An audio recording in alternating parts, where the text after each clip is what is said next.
Hi, I'm Kristen Davis, and I want to know, are you a Charlotte?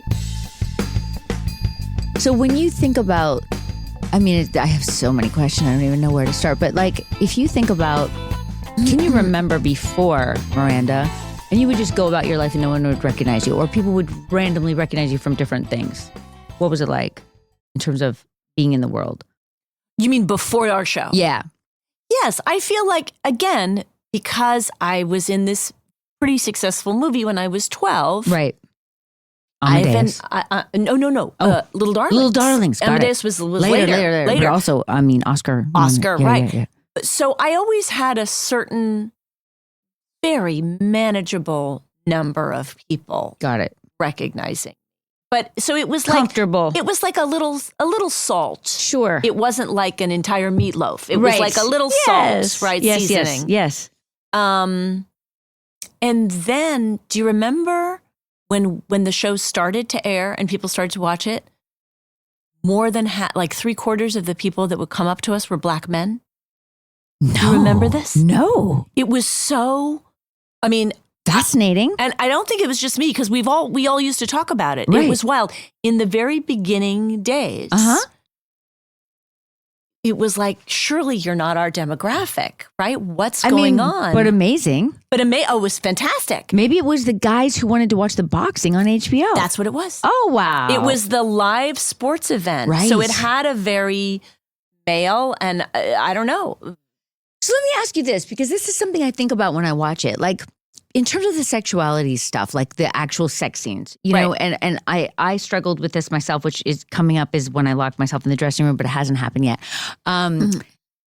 Did you think about, you were very fearless and unafraid at all times in the sex scenes, to the point where I would be like, maybe I need to go when Cynthia is filming sex scenes so that I can tell Eichenberg, do not grab her breast like that. You remember this? I was like, why do you grab your breast like that? You're just like, what are you talking about? I'm like, it's just not attractive. It's like too hard. I need to tell him that. You were like, whatever, which I love about you. But, like, did you think about like, what are we doing here?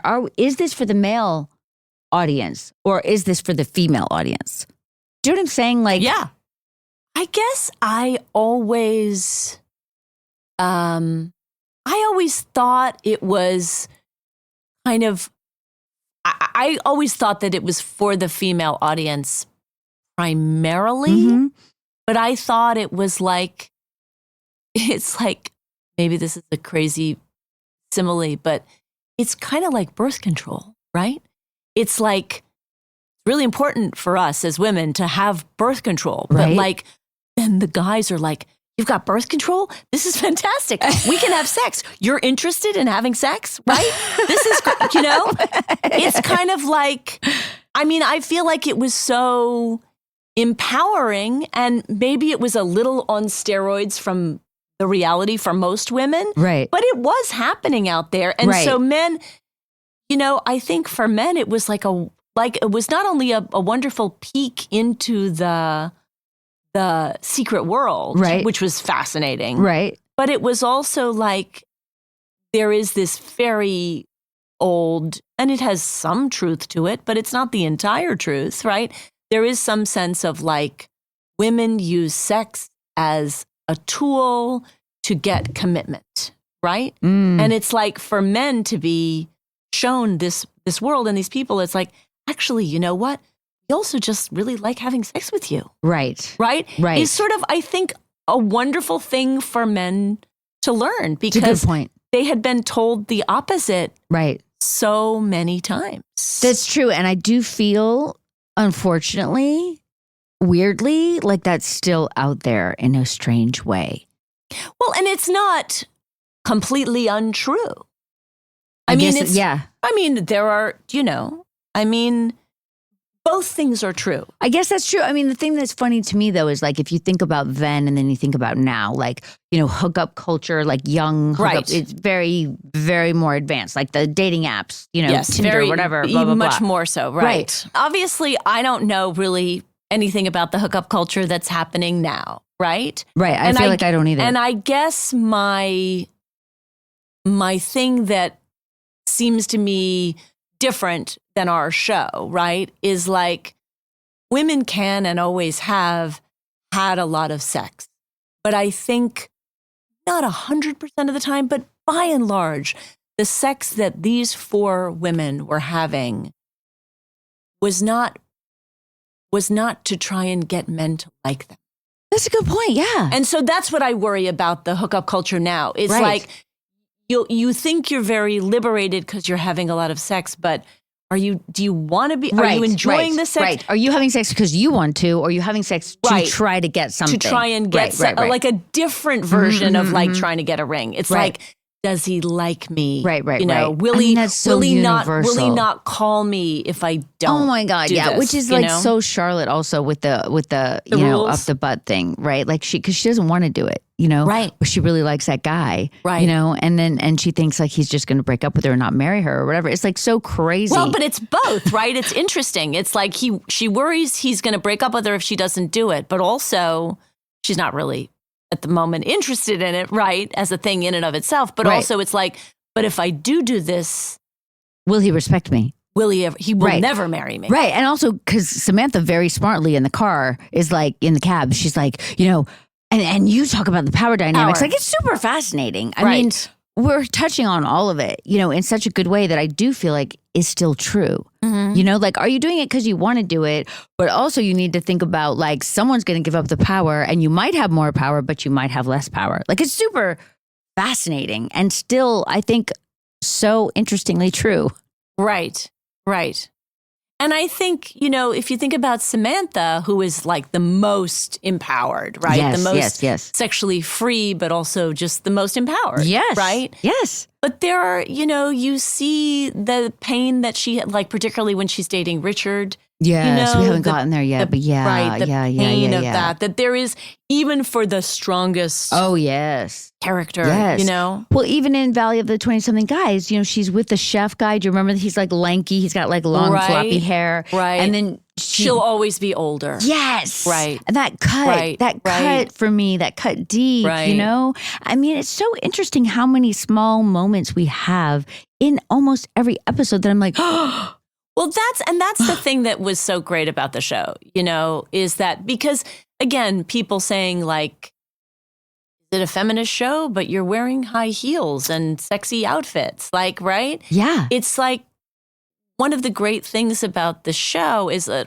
all of the characters, not the least of Carrie, you know, are all deeply flawed and make bad decisions. Yes. And so, you know, I love Wonder Woman. I've always loved Wonder Woman. Yes, we love that you love Wonder Woman. But I have my Wonder Woman backpack here today.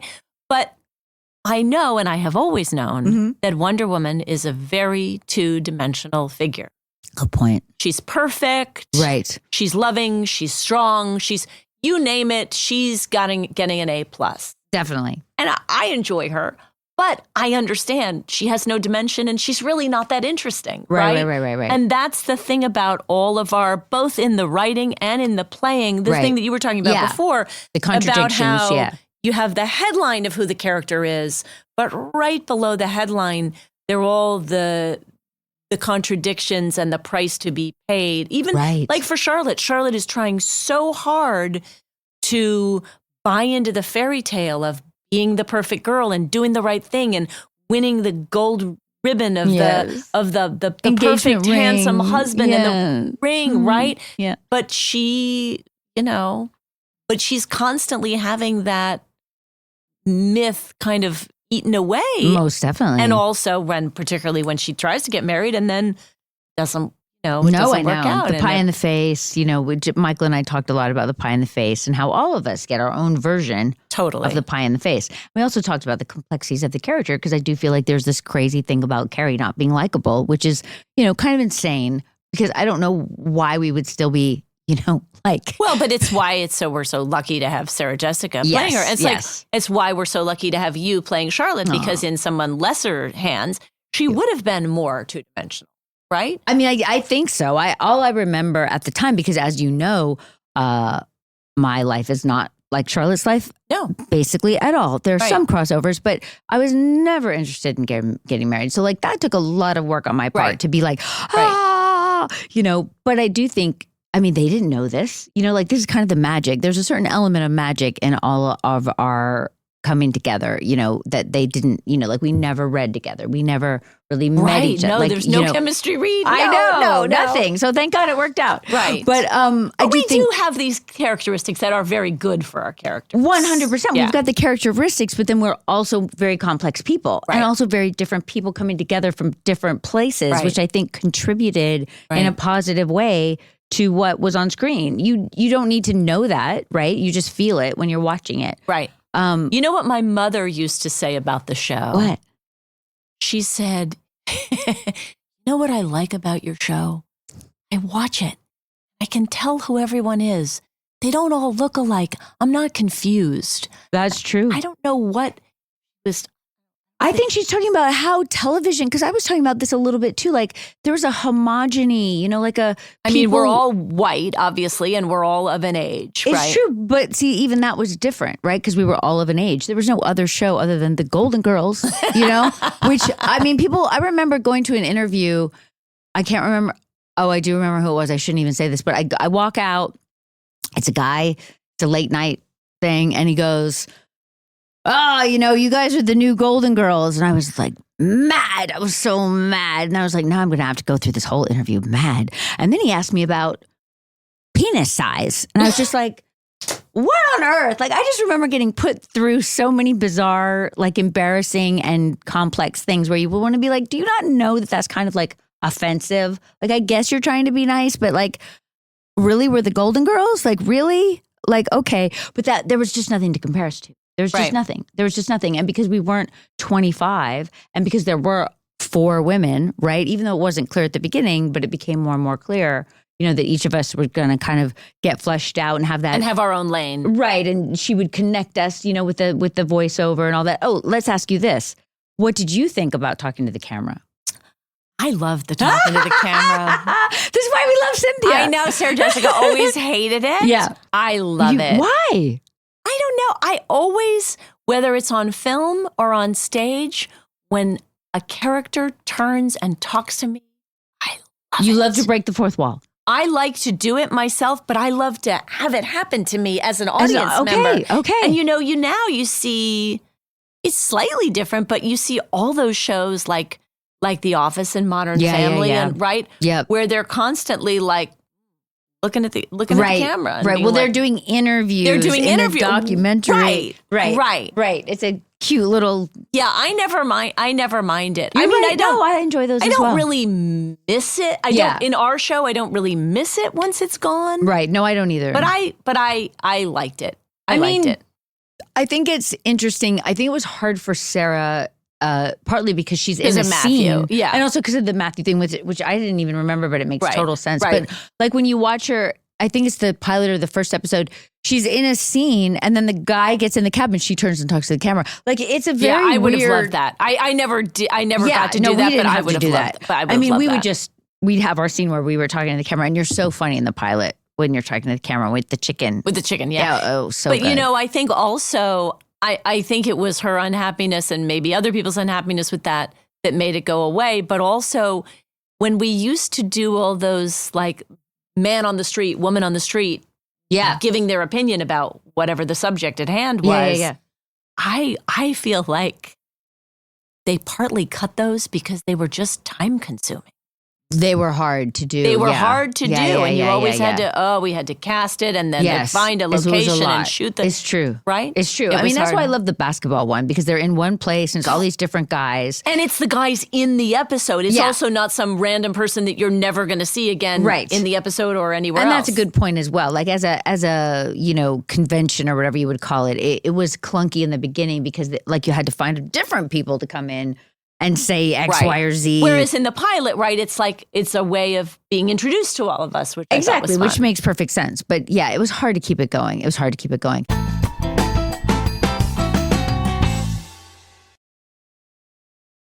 Hey y'all, I'm Maria Fernanda Diez. My podcast, When You're Invisible, is my love letter to the working class people and immigrants who shaped my life. I get to talk to a lot of people who form the backbone of our society, but who have never been interviewed before. Season 2 is all about community, organizing, and being underestimated. All the greatest changes have happened when a couple of people said, this sucks. Let's do something about it. I can't have more than $2,000 in my bank account or else I can't get disability benefits. They won't let you succeed. I know we get paid to serve you guys, but like, be respectful. We're made out of the same things: bone, body, blood. It's rare to have Black male teachers. Sometimes I am the lesson and I'm also the testament. Listen to When You're Invisible as part of the My Cultura podcast network. Available on the iHeartRadio app, Apple Podcasts, or wherever you get your podcasts. I started to live a double life when I was a teenager. Responsible and driven, and wild and out of control. My head is pounding. I'm confused. I don't know why I'm in jail. It's hard to understand what hope is when you're trapped in a cycle of addiction. Addiction took me to the darkest places. I had an AK-47 pointed at my head. But one night, a new door opened, and I made it into the rooms of recovery. The path would have roadblocks and detours, stalls, and relapses. But when I was feeling the most lost, I found hope with community, and I made my way back. This season, join me on my journey through addiction and recovery. A story told in 12 steps. Listen to Crumbs as part of the My Cultura podcast network. Available on the iHeartRadio app, Apple Podcasts, or wherever you get your podcasts. Have you ever looked into the night sky and wondered who or what was flying around up there? We've seen planes, helicopters, hot air balloons, and birds. But what if there's something else? Something much more ominous that appears under the cover of night, silent, unseen, watching. They may be right above your car late one night as you cruise down the road, or look like mysterious lights hovering above your home. Drones.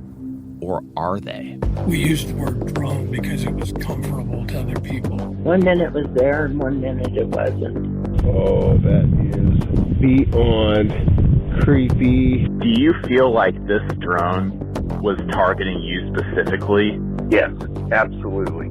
Listen to Obscurum, Invasion of the Drones, on the iHeartRadio app, Apple Podcasts, or wherever you get your podcasts.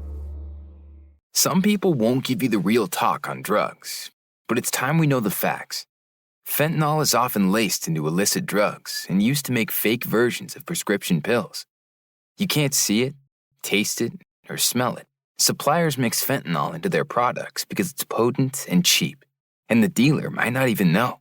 Keep yourself and others safe by knowing the real deal on fentanyl. Get the facts. Go to realdealonfentanyl.com.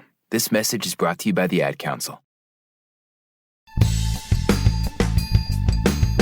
From our conversations, like two things that occurred to me that I wanted to bring up. One was, you know, you were talking about the time when they asked us what was like the body part that we felt insecure about or would like to change or whatever. Mm-hmm. And, you know, there were however many episodes there were before we had any female writers. We just had Darren, and then we had Darren and Michael Patrick. Right. I think there was a female writer in LA. I can't remember her name, Terry something, but we never met them. Right. Yeah. But so what I remember is there was, I don't remember what episode it is, but it's pretty early, where we're talking about blowjobs and who likes them and who doesn't like them. Yes. And remember they came and interviewed us all? Do you remember this? No! What? Because they were, you know, they were gay men, so they have their own opinions about blowjobs, right? And their own relationship to it. Oh my God. But they were really kind of a little sheepish, but they felt like. When you say they, do you mean Darren and Michael? Darren and Michael. Wow. I remember Michael specifically asking me, but maybe they might have come, I think they might have come together. Wow. And asked. I don't remember And they this. wanted to know, like, I mean, the baseline question is, women enjoy blowjobs? Is it just something you just do to, you know, get along, you know, whatever? My God. So they went and then they put different things that people said or whatever, and not necessarily in the mouth of the person who had said it, but because they were like, I remember this. Because I think every once in a while before we had female writers that were in New York, you know, it was like we have women here. We really should ask them because we actually don't know. I'm so glad that they did. On my flight yesterday, I was losing my voice, so I was really trying to be on vocal rest because I really wanted to have a voice to talk to you today. I'm watching Bluey's. You're watching what? Bluey. Do you know Bluey? Your kids are too old. Bluey is an Australian cartoon. You mean like Blue's Clues? Mm-mm. It's new. It's really, really good, Cynthia. Oh, yeah. Bluey's. It's dogs. They're dogs. Mm-hmm. Well, like Blue's Clues. No, it's not like Blue's Clues. Okay. It is a thing. It's a phenomenon. Okay. My kids are fully obsessed. We've seen them all, but it's the type of thing where I want to rewatch it. Wow. Yeah. Like it's SpongeBob really good. used to be for us.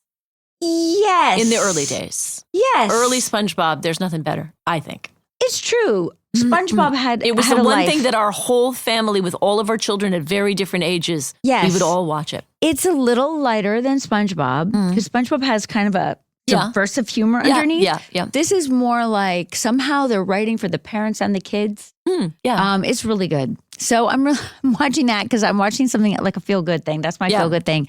And it's dark, and everyone's sleeping around me. And these two adorable young flight attendants come up to me and kneel down. And I'm like, oh, because I'm in the middle of a Bluey's, right?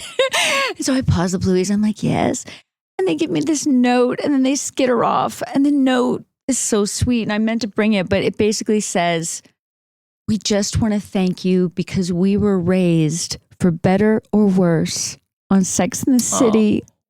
And I was like, so cute. It's so gives me chills. It's like an incredible and bizarre thing to think about. Well, right. I think we talked a little bit about, boyfriends, girlfriends, husbands, wives together watching it being a kind of a springboard for talking about sex. And I think a lot of mothers and daughters too. And so many. And again, a great springboard for Absolutely. And it just boggles my mind to think about the origins of us, right? And thank God I think all had a sense of the wonderfulness, the power, or whatever it was. Yeah. And we were hoping that everyone else would also get it. You know what I'm saying? Yeah. And clearly HBO, thank God, did and let us, have the space to grow and continue. And then the reviewers, didn't really, which was also really interesting. But we kind of also expected that, right? I remember being very worried before that first, the first season. Yeah. Yeah. I remember me and Sarah Jessica, what are we going to say? What are they going to think? And remember how we did, anyone wanted to talk to us, we talked to them. We were we're going to get out there and work hard so that this is a success, and we did, obviously. Never have people worked harder, I don't think, for a TV show. You know what I mean? But it was bigger. It felt bigger. I feel like it felt bigger in a way because there wasn't anything like it. Right. It felt like we were part of something that was bigger. And because we were on HBO, two things. We didn't have sponsors looking over our shoulder, right? And saying, you can't say that. You can't talk about that, we were free, right? Yeah. And because it was HBO, a different version, but a subset of that was it's a place where they would just let people with vision do their thing and not interfere. Right. There were very few notes. Very few notes. Just two that I know of. And one had to do with your storyline where you and Sarah Jessica, Carrie, sorry. I really mix this up sometimes. It's bad. Okay, it's bad. You and Carrie have some guy that you fight over. Do you remember this? It's not in the first season. I think it's second or third. And Carolyn Strauss was like, no, they will never be arguing over a guy. Oh. You don't remember? It's not the guy from when the guy I'm on going on the date with dies, right? It's not that. It's not frenemies. Is it frenemies? It could be frenemies because I think it changed from the because read-through. That's my friend Alana's husband, Dominic Famusa, right? Yes, it and could be so, that. Right, I think the that idea would make sense. Was she comes with me to the funeral of the guy that I was supposed to go on the date with, and I call and yell at his mother, and then she's like, he died. Right. And then it's somebody that Sarah Jessica has dated or slept with in the past. Right. And she tries to warn me off him, and I was like, I like him. Right. Whatever. Right. So that must be right. Because at one version, there was an argument between you guys about it. Like she break. still liked him or something or how where could it you was go out with not him? cool. Yeah. Yeah. And Carolyn Strauss was like, no, they're never going to be doing that. Right. And then the only other note that I ever personally got, well, actually I had to reshoot the scene with the guy, the up the butt guy, because Darren told me that I was too upset Because my thing in the beginning with the guy on the bed. My thing in the beginning with my 2 flats. I only had 2 flats. Yes. I don't know what Miranda had. I think I had nothing. I think I had nothing until I bought the apartment, and then I had a whole apartment. Amazing. Yeah, you're quite out in the world, which I love. You're walking, you're talking, you're with Skipper, you're with Carrie. Right. Oh, we have to talk about you and Carrie. Yeah. We have to talk about you and Carrie. Yeah. When you think about your relationship, the Miranda-Carrie relationship, I feel like, and in ways that I never really clocked, because of course I'm over there just trying to do my best as Charlotte, right? Right. I'm not thinking objectively about everybody, but it's such a through line. And your walk and talks. And I remember when we're on And Just Like That, I'm always like, darn it, they have another walk and talk. And I'm not in it. I'm always so sad. Do you know what I mean? But when I look back at the history of it, I'm like, of course they do. It's like a touchstone for our whole entire being. Right. Do you feel that way? I do. I feel like I'm not sure I understand it. I feel like both Charlotte and Samantha have a thing that Miranda doesn't have, which is they have a little bit of I'm not going to mess in your world. That's true. Yeah. I see you doing something. I don't agree with it. I don't approve of it. I don't whatever. Right. But I'm going to respect it. I'm going to respect it, or right. I'm just not going to mess with it. Right. I don't want to have a fight with you. I don't want to whatever. Right. Not Miranda. Right, Miranda. Right. And I think maybe it's because Miranda sort of came later to this idea of a partner, children, a kind of an interior self, So I think for a long time, Carrie was that person for her. Yeah. That was her. For sure. Right? And so she fights with her the way you would fight with a spouse. So true. Right? It's so true, yeah. Miranda doesn't feel like there is a politeness boundary. No, she doesn't. And I think that's what Carrie likes and needs. Right. From the Carrie standpoint, here's someone who's actually going to tell me what she thinks. Right. She's not going to tiptoe.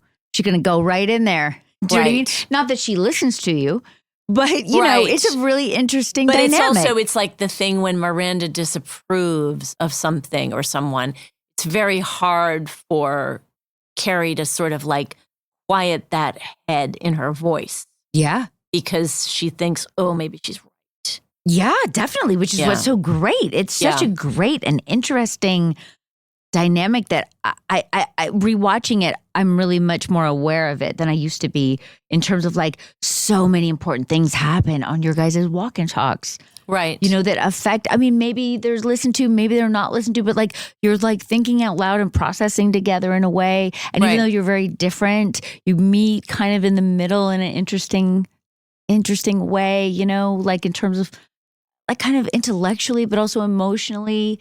There's an exchange that I really love. Yeah. And it's partly because you are so different. Yeah. And you have a different point of view. Yeah. But you're equals. Yeah. You know? Yeah. Which is so great in so many ways. Where Charlotte's is my hair too shiny? At least that's how she begins. You know what I mean? But you guys right away, I feel like it's very much equals kind of who respect each other. I feel like she needs your opinion. She needs it. She's not going to necessarily show you that, right? But she's she's very in her way, this, and you're like, really? I think, right. I mean, I do feel I'm very into the Greek gods and high school and whatever, right? I know. And so it's so obvious. It's right, Samantha is Aphrodite. Yes. And you're Hera, right? The goddess of marriage, right? Yes. And I'm Artemis, right? And then Carrie's, I don't know who's, but I mean, I think that's a thing about Miranda is she's very, that's a thing about Artemis. She has her whole little tribe of women and they're hunters and they're not Amazons, but they're kind of like Amazons and men are second tier. Yeah. Do you know what I mean? Yes, and they so do. it's our relationship is primary, and it's why Miranda can like get in there. I mean, with you guys too. Like Miranda, like, provokes you, and all the in a good way. I would just keep walking. Oh no, Carrie says that, right? I would just keep walking. Yeah. But also, like, my choice is my choice. Yes. I choose my choice. I choose my choice. I choose my choice. See, I don't even remember them right, but she does.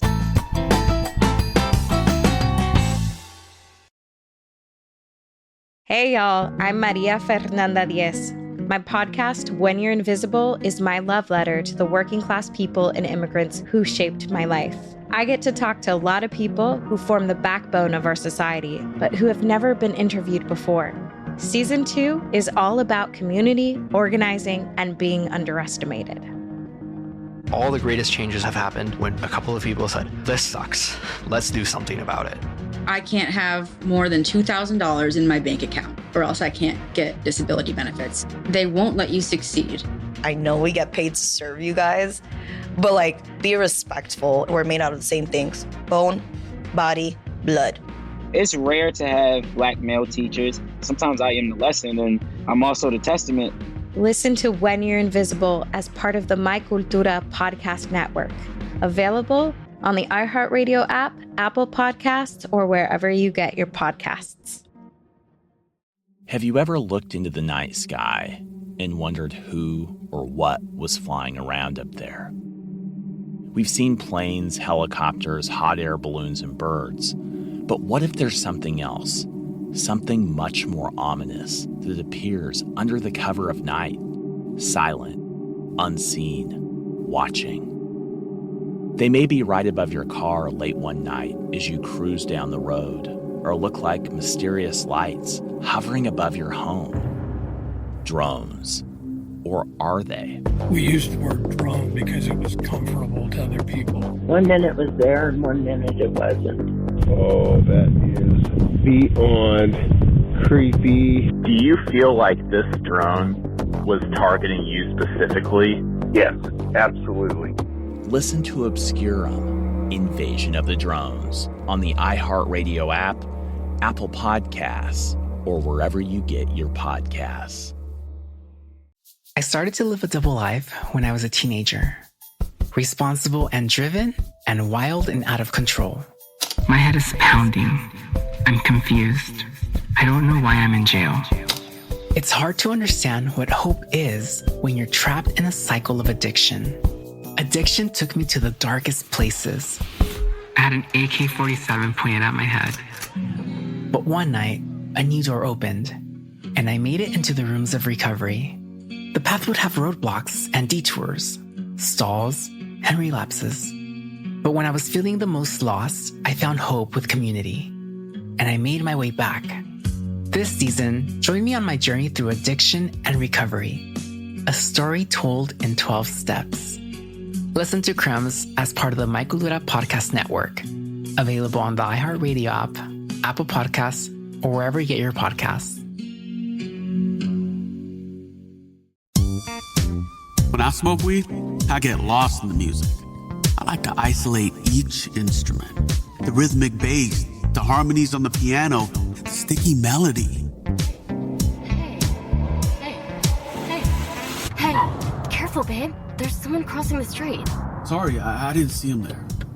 If you feel different, you drive different. Don't drive high. It's dangerous and illegal everywhere. A message from NHTSA and the Ad Council.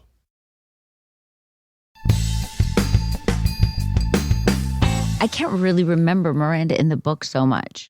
Like, I do feel also, like, as much as I think about Charlotte not being fleshed out in the book, right. I don't really think anyone was that fleshed out in the book in a way. Yeah. I mean, I read the book and I liked the book, but I don't remember it hardly at all. Like, I think we kind of just... I remember it was hard to like the people. It was hard to like the people. It was really hard to like the people. Michael and I talked about this. Like, it was... I do think that Candace was, kind of reporting the things she was hearing were going on in this kind of certain group of people, like the finance bros and it was a dark, as Michael put it, a dark kind of a... And the men had a lot of power and money. A lot of power and money. And there was kind of this... And the women were wanting to be loved and wanting to be... Which is...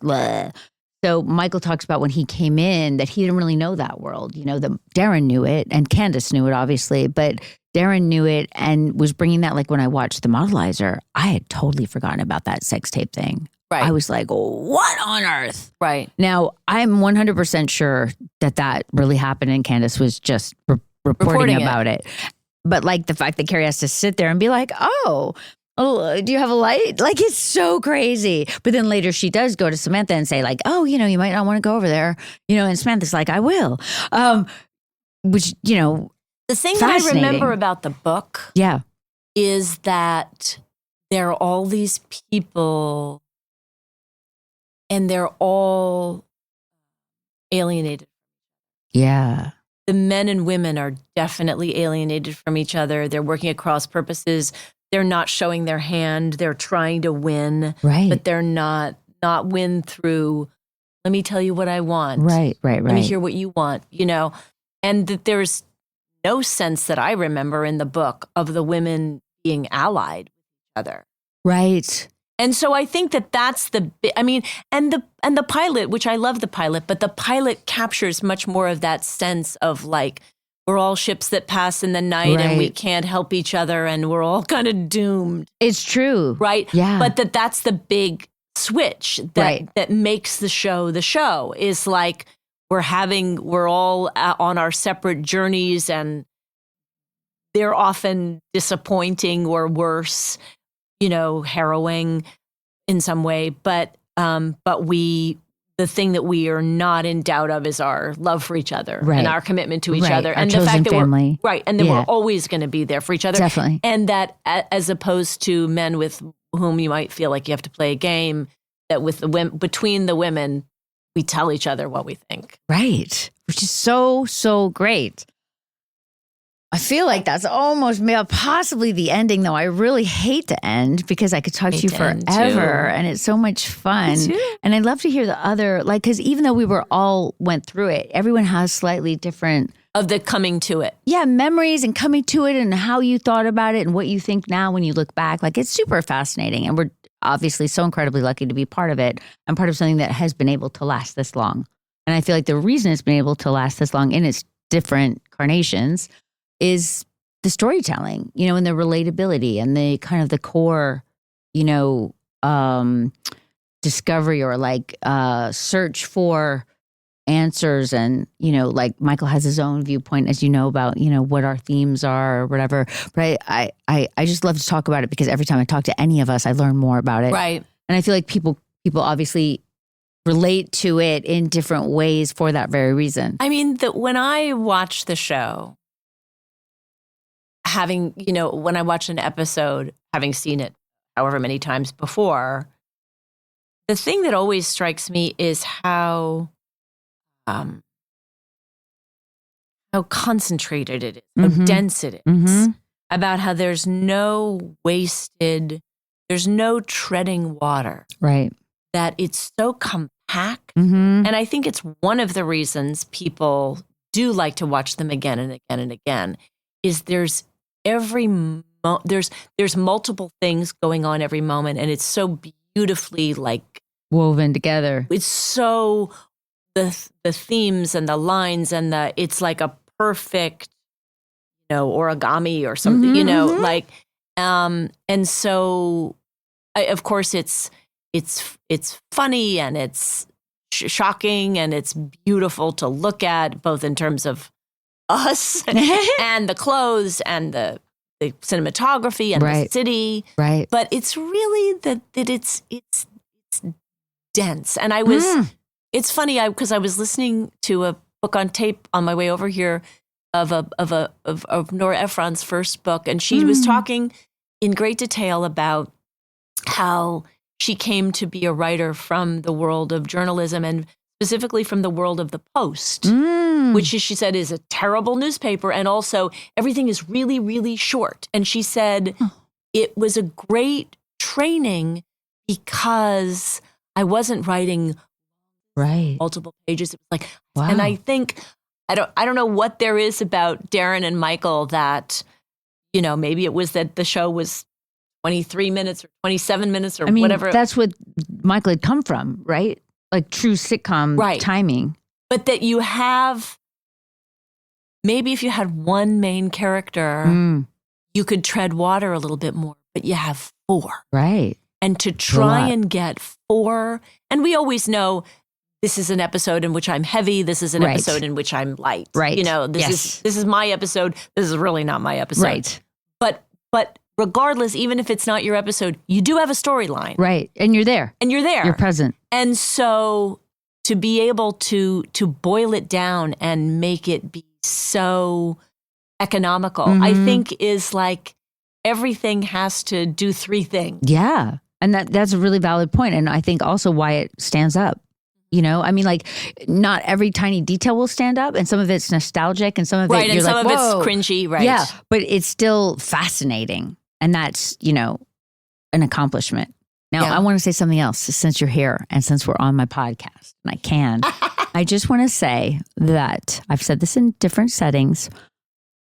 Meeting you and having you be with me through this whole thing and be my protector has been such a gift. You are such a gift. You have been my protector in at least as many ways. I don't think so, but you're sweet. And I'm so happy to have gone through this with you and to continue. I cherish you. I love you. You're my baby. Mwah. No. Thank you for coming. We know you're not a Charlotte.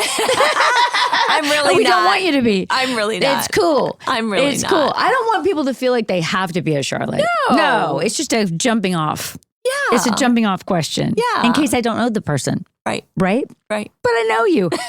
Thank you, Cynthia. Thank you, Kristin Scott Thomas. I wish that I were Kristin Scott Thomas.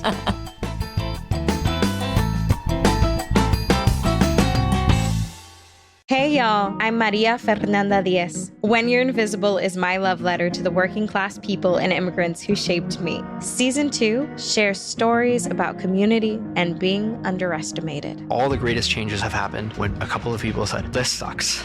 Let's do something about it. We get paid to serve you, but we're made out of the same things. It's rare to have Black male teachers. Sometimes I am the testament. Listen to When You're Invisible on the iHeartRadio app, Apple Podcasts, or wherever you get your podcasts. Welcome to My Legacy. I'm Martin Luther King III, and together with my wife, Andrea Waters King, and our dear friends Mark and Craig Kilberger, we explore the personal journeys that shape extraordinary lives. Join us for heartfelt conversations with remarkable guests like David Oyelowo, Mel Robbins, Martin Sheen, Dr. Sanjay Gupta, and Billy Porter. Listen to My Legacy on the iHeartRadio app, Apple Podcasts, or wherever you get your podcasts. This is My Legacy. What would you do if mysterious drones appeared over your hometown? I started asking questions. What do you remember happening on that night of December 16th? It actually rotated around our house, looking as if it was peering in each window of our home. I'm Gabe Lenners. From Imagine, iHeart Podcasts, and Lenners Entertainment, listen to Obscurum, Invasion of the Drones, wherever you get your favorite podcasts. Hey y'all, it's your girl Cheekies, and I'm back with a brand new season of your favorite podcast, Cheekies and Chill. I'll be sharing even more personal stories with you guys, and as always, you'll get my exclusive take on topics like love, personal growth, health, family ties, and more. And don't forget, I'll also be dishing out my best advice to you on episodes of Dear Cheekies. It's going to be an exciting year, and I hope that you can join me. Listen to Cheekies and Chill Season 4 on the iHeartRadio app, Apple Podcasts, or wherever you get your podcasts.